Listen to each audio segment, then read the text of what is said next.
Hello बच्चों, आइए इस प्रश्न को पढ़ते हैं। सिद्ध कीजिए कि किसी समांतर प्लेट संधारित्र के एकांक आयतन में संचित ऊर्जा 1/2 एप्सिलॉन नॉट ई का वर्ग है। बोला जा रहा है प्रतीकों के सामान्य अर्थ हैं, अर्थात एप्सिलॉन नॉट एक नियतांक है, ई विद्युत क्षेत्र है। आइए इस प्रश्न की मुख्य अवधारणा की चर्चा करें। मुख्य अवधारणा, मान लीजिए आपके पास में एक संधारित्र है, इस तरीके से एक समांतर प्लेट संधारित्र। इसके इस प्लेट पे Q और इस पे ऋण Q आवेश है। प्लेटों के बीच में विभवांतर V है और इसकी धारिता C है। तो यहाँ पे होता यह है कि जो ये संधारित्र है, इसकी जो ऊर्जा है वो इस तरीके से प्लेटों के बीच में विद्युत क्षेत्र के रूप में मौजूद होती है। विद्युत क्षेत्र का मान अगर लिखना चाहें तो वो है सिग्मा भागे एप्सिलॉन नॉट, जो कि लिखा जा सकता है Q भागे एप्सिलॉन नॉट A। क्योंकि यहाँ पे प्लेट के बीच में, यहाँ हर एक बिंदु के लिए जो ये धन आवेशित प्लेट है और जो ये ऋण आवेशित प्लेट है, ये दोनों ही अनंत प्लेट की तरह व्यवहार करेंगे।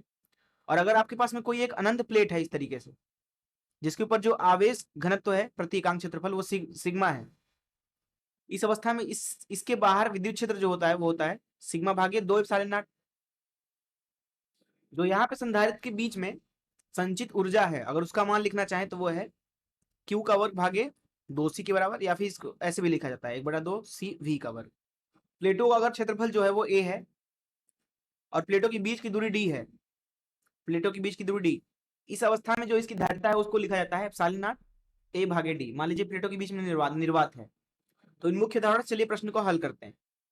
देखिए प्रश्न में हमसे बोला जा रहा है कि एकांक आयतन में संचित ऊर्जा 1/2 एप्सिलॉन नॉट ई का वर्ग है। एकांक आयतन में संचित ऊर्जा का क्या मतलब है?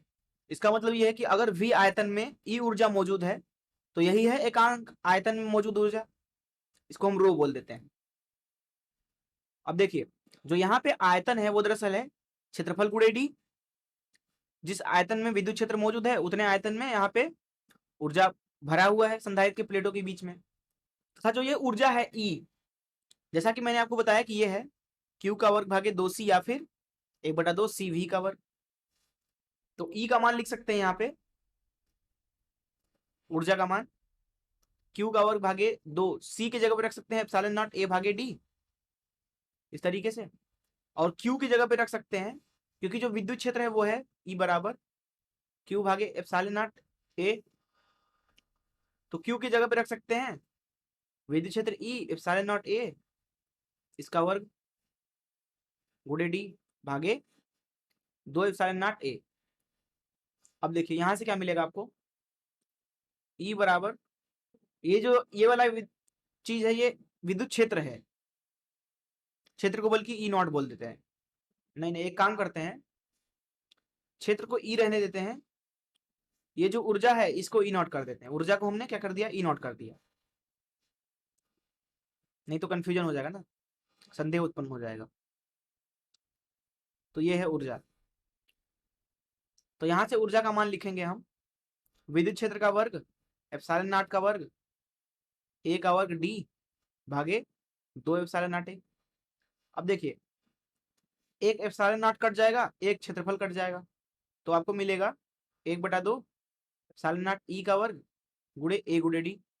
A गुणे D आयतन है, तो यहां से बोल सकते हैं कि एप्सिलॉन नॉट भागे A गुणे D, ये बराबर हो जाएगा 1/2 एप्सिलॉन नॉट E का वर्ग, जो कि ऊर्जा घनत्व, जिसको हम रो से भी दर्शाते हैं। और यही चीज सिद्ध करना था। मैं आशा करता हूँ कि आपको इस प्रश्न का हल जरूर समझ में आया होगा। धन्यवाद।